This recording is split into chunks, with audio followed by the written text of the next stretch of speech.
الحمدللہ رب العالمین والصلاة والسلام علی سید الانبیاء والمرسلین اما بعد فاعوذ باللہ من الشیطان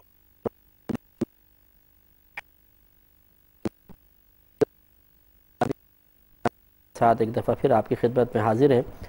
جیسے کہ آپ کو معلوم ہے کہ یہ دروس قرآن کا ایک نیا سلسلہ ہے۔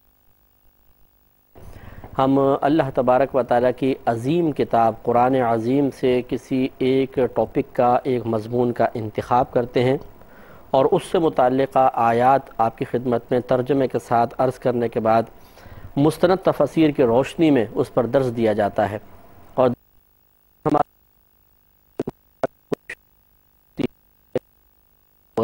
کے عنوان کو ضرور ملحوظ رکھیں، یعنی عنوان جیسے ہمارے پروگرام کا الہادی ہے، ہادی کا معنی ہدایت دینے والا، تو ہم کوشش یہی کرتے ہیں کہ ہر آیت کے اوپر جہاں پہ اللہ تبارک و تعالی نے معلومات بھی فراہم کی ہوں، اگر اس میں کوئی تدریس کا پہلو نکلتا ہے، درس کا پہلو نکلتا ہے، کچھ حاصل کر کے اس پر عمل پیرا ہونے کے سلسلے میں پہلو نکلتا ہے، یا اپنے لیے محاسبہ کرتے ہوئے کسی گناہ سے، کسی خطا سے بچنے کے سلسلے میں کوئی پہلو نکل رہا ہو، تو اس کی نشاندہی کر دی جائے، اور پھر اس کے متعلق یہ بھی بتا دیا جائے کہ کس طریقے سے ہم اس چیز کو اپنا سکتے ہیں اور کس طریقے سے اس گناہ سے دور ہو سکتے ہیں۔ خلاصہ کلام یہ ہے کہ یہ پروگرام ایک اللہ تبارک و تعالی کی بہت ہی بڑی نعمت ہے، اور ہم نے چونکہ قرآن عظیم کو فوکس کیا ہے، اللہ تبارک و تعالی کی وہ عظیم کتاب کہ جب نبی کریم صلی اللہ علیہ وسلم نے اسے ان لوگوں کے سامنے پڑھا کہ جو جہالت میں سر سے لے کر پاؤں تک ان کی اکثریت اس میں ڈوبے ہوئے تھے، اور وہ زمانہ جاہلیت کہلاتا ہے، لیکن اس قرآن کا فیض ایسا جاری ہوا کہ اس نے قلوب کی دنیا کو بدل دیا، اور ہزارہ مسلمان اسلام میں داخل ہوئے، لاکھوں کی تعداد میں داخل ہوئے، اور یہ قیامت تک سلسلہ جاری و ساری رہے گا۔ لہذا اگر کوئی آج کے دور کا انسان یہ سمجھتا ہے کہ قرآن عظیم کو چھوڑ کر باقی عام قسم کی لکھی گئی کتب سے ہدایت حاصل کی جا سکتی ہے، تو اس کو ہم 100% غلط تو قرار نہیں دے سکتے، لیکن ہم یہ ضرور کہہ سکتے ہیں کہ تمہاری سوچ میں، تمہاری فکر میں ایک نقص ہے، کمی ہے۔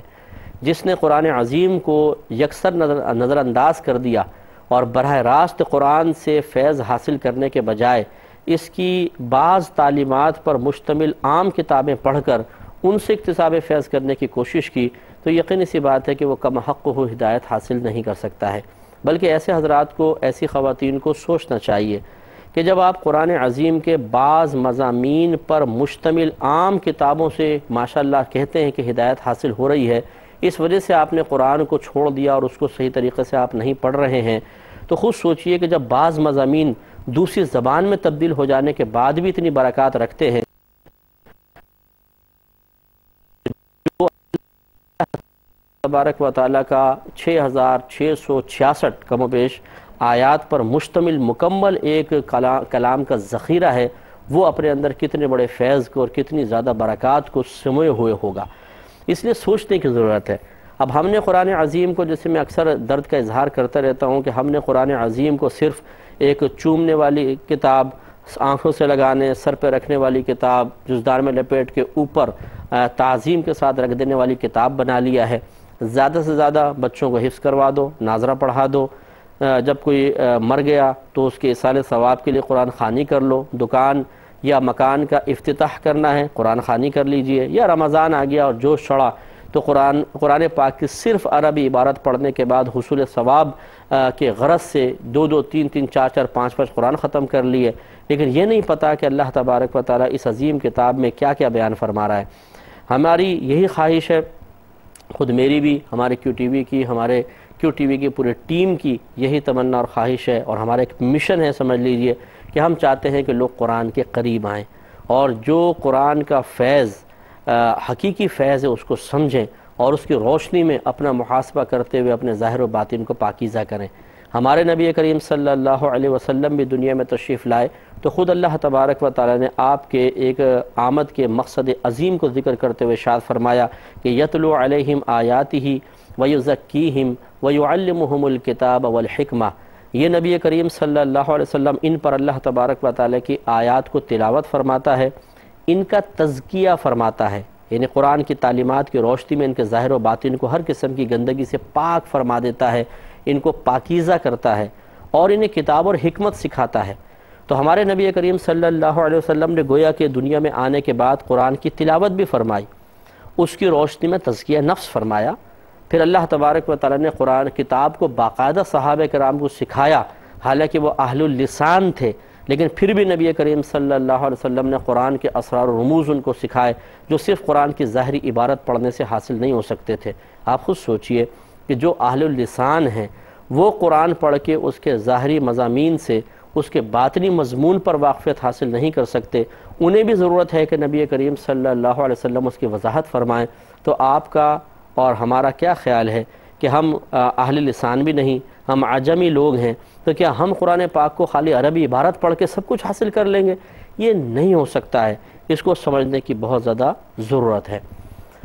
ہم نے آپ کو بتایا تھا کہ اب جو ہمارا اب اس پروگرام سے سلسلہ اسٹارٹ ہوگا وہ جو پرٹیکولر خاص نبی ہیں جو اللہ تبارک و تعالی نے قرآن عظیم میں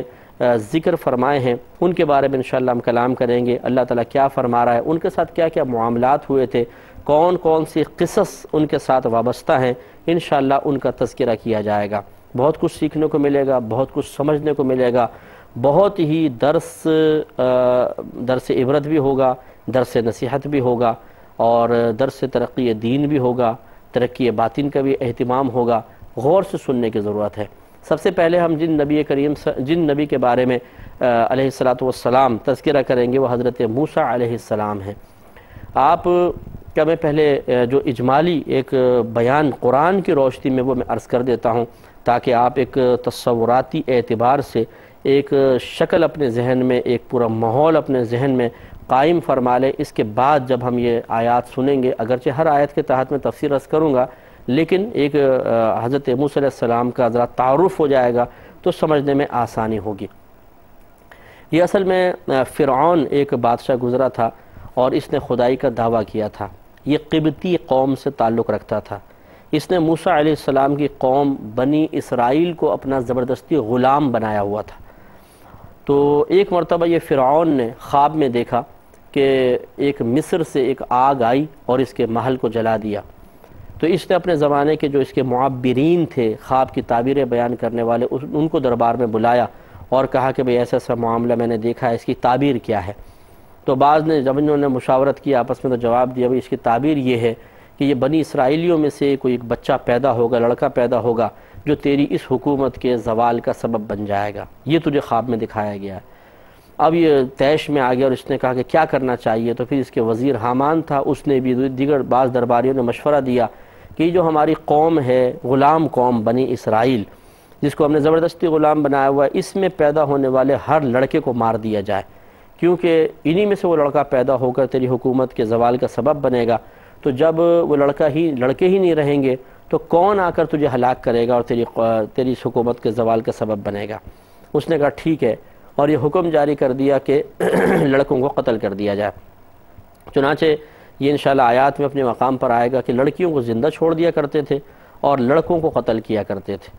آپ ہی دیکھیے کہ جب کسی شخص کا فہم و عقل ختم ہو جاتا ہے، خصوصاً جب وہ اللہ تبارک و تعالیٰ کے دین کے خلاف کام کرنے لگے، تو فہم کی قوت میں بڑا ہی فرق پڑتا ہے۔ اس بے وقوف سے سوال کرنا چاہیے تھا، یا کوئی کرتا فرعون سے،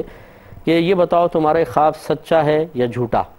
جو تمہارے معبر کہہ رہے ہیں وہ صحیح کہہ رہے ہیں یا غلط کہہ رہے ہیں؟ اگر تو غلط کہہ رہے ہیں تو پھر کیا فائدہ ان بچوں کو ذبح کروانے کا، اور اگر صحیح کہہ رہے ہیں کہ ایسا ہوگا، تعبیر یہی ہے، تو پھر تو وہ ہو کر رہے گا، پھر بچوں کو قتل کرنے کا کیا فائدہ؟ دونوں صورتوں میں اس کا یہ احمقانہ عمل تھا، لیکن بہرحال اس نے یہ شروع کر دیا۔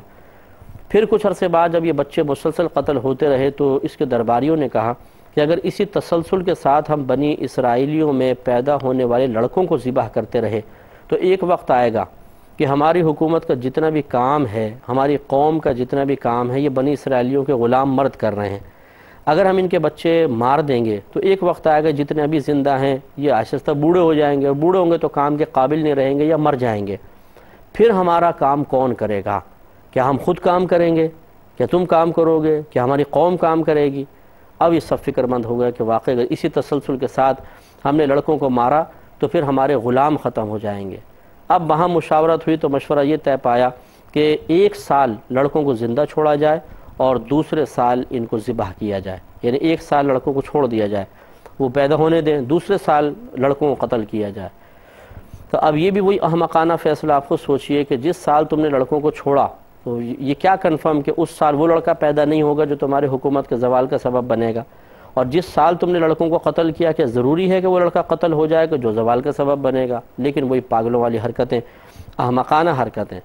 اب جس سال انہوں نے لڑکوں کو 1 سال زندہ چھوڑا، ان میں ہارون علیہ السلام پیدا ہوئے جو موسیٰ علیہ السلام کے بڑے بھائی ہیں، اور جس سال قتل کی باری تھی اس میں موسیٰ علیہ السلام پیدا ہوئے۔ لہٰذا جب یہ موسیٰ علیہ السلام پیدا ہوئے تو آپ کی والدہ گھبرا گئیں۔ ان کی موسیٰ علیہ السلام کی بہن دربار میں کام کرتی تھی، فرعون کے دربار میں اس کی ڈیوٹی تھی، وہ جا کے صفائی وغیرہ کرتی تھی۔ تو اب جب یہ موسیٰ علیہ السلام پیدا ہوئے تو ان کی والدہ گھبرا گئی، اور انہوں نے یہ فیصلہ کیا کہ ان کو ایک تابوت میں ڈال کر، لکڑی کے باکس میں ڈال کر اور نہر میں چھوڑ دیا جائے، اللہ تعالیٰ ان کی حفاظت فرمائے گا۔ اور یہ سوچ کر انہوں نے موسیٰ علیہ السلام کو اس میں لٹایا اور چھوڑ دیا۔ فرعون تقریباً ایک روایت کے مطابق 400 سال تک زندہ رہا تھا۔ اس کی بیوی آسیہ تھیں جو ابھی ایمان نہیں لائی تھیں، بعد میں ایمان لائیں، وہ بھی ابھی غیر مسلم تھیں، اور ان کے ہاں کوئی اولاد نہیں تھی۔ اب ادھر ان کی موسیٰ علیہ السلام کی والدہ نے ان کو دریا میں ڈالا، اور وہ بہتے ہوئے، اس دریا جو تھا وہ فرعون کے محل کے سامنے سے گزرتا تھا، تو وہ بہتے ہوئے آ رہے تھے، اور ادھر فرعون بی بی آسیہ رضی اللہ تعالی عنہا کے ساتھ، کیونکہ بعد میں ایمان لے آئی تھیں، ان کے ساتھ کھڑا ہو کے ایسی باہر نظارے کر رہا تھا، تو اچانک وہ تابوت بہتا ہوا نظر آیا۔ تو بی بی آسیہ رضی اللہ تعالی عنہا نے خادموں کو بھیجا، بھئی دیکھو یہ کیسا تابوت بہتا ہوا جا رہا ہے، وہ اٹھا کر لے آئے۔ اب جب کھولا تو اندر سے موسیٰ علیہ السلام۔ اب وہ سال اگرچہ بچوں کو ذبح کرنے کا سال تھا، لیکن موسیٰ علیہ السلام اتنے خوبصورت تھے، اور آپ کے چہرے پر جو بچوں کی ایک معصومیت ہوتی ہے، اور آپ پھر نبی، تو فرعون کے دل میں بھی اللہ تبارک و تعالی نے محبت ڈال دی، اور اس کو بھی اچھے لگے، اور بی بی آسیہ نے بھی کہا کہ ہمارے ہاں کوئی اولاد نہیں ہے، اگر تم پسند کرتے ہو تو ہم اس بچے کو اپنے پاس رکھ لیتے ہیں۔ فرعون نے اجازت دے دی، اور یہ بچہ اس طریقے سے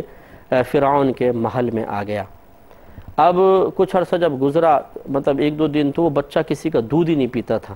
بہت کوشش کی، مختلف عورتوں نے ٹرائی کی، لیکن موسیٰ علیہ السلام کسی کا دودھ قبول نہیں فرماتے تھے۔ اب یہ اللہ تبارک و تعالیٰ کی قدرت عظیمہ کا اظہار دیکھیے کہ بہن چونکہ محل میں کام کرتی تھی، بہن نے جب آ کر دیکھا تو بھائی سامنے،